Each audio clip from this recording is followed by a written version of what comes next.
बिस्मिल्लाहिर्रहमानिर्रहीम। अस्सलामुअलैकुम एवरीवन। उम्मीद है अल्लाह पाक के फज़ल करम से आप सब खैरियत से होंगे। आज मैं आपके साथ बहुत ही मज़ेदार डिफरेंट शनवारी बीफ कढ़ाई की रेसिपी शेयर करने जा रही हूँ, जो कि बनानी बहुत ही आसान है और सिंपली बहुत ही कम घर के मसालों से तैयार की जाती है और ये यूजुअली रेस्टोरेंट और ढाबा से मिलती है।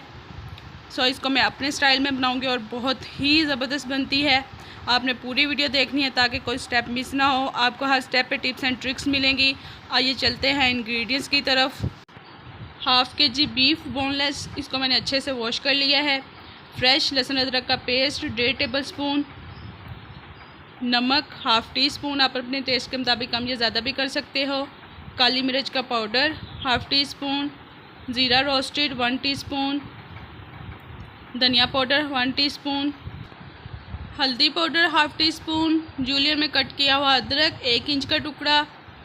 टमाटर मेरे पास 2 छोटे थे और 2 बड़े थे, सो मैंने 4 टमाटर लिए हैं। अगर आपके पास मीडियम साइज़ के होंगे तो आप 5 ले लो।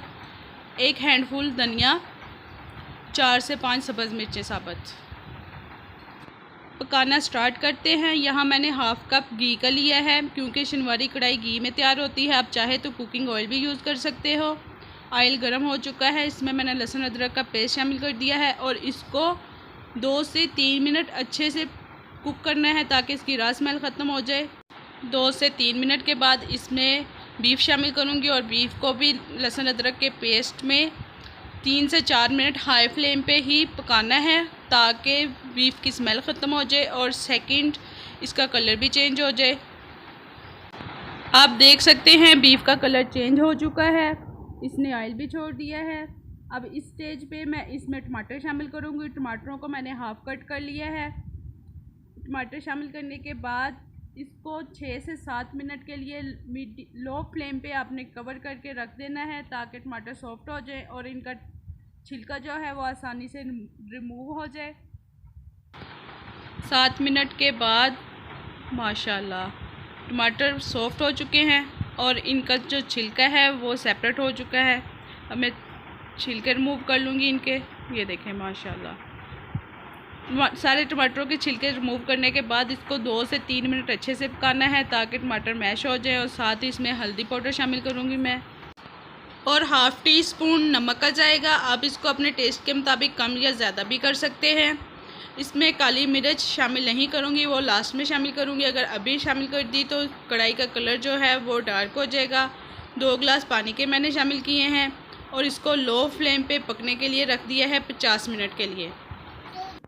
जी तो व्यूअर्स 50 मिनट के बाद माशाल्लाह गोश्त जो है वो बहुत ज़बरदस्त वाला गल चुका है। इसका जो पानी है उसको मैं सुखा लूँगी अच्छे से।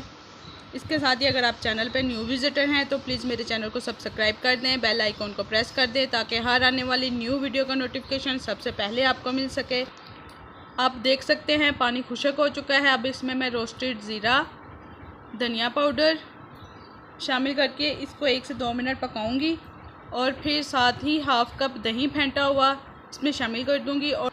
और इस स्टेज पे अगर आपका गोश्त ठीक से गला नहीं है तो आप इसको कवर करके 5 से 6 मिनट के लिए लो फ्लेम पे भी रख सकते हो। मेरा गोश्त ठीक से गल चुका था, सो मैंने इसको हाई फ्लेम पे अच्छे से इसका पानी खुश्क कर लिया है। और अब इस स्टेज पे मैं इसमें काली मिर्च शामिल करूँगी। दही का पानी आलमोस्ट खुश्क हो चुका है।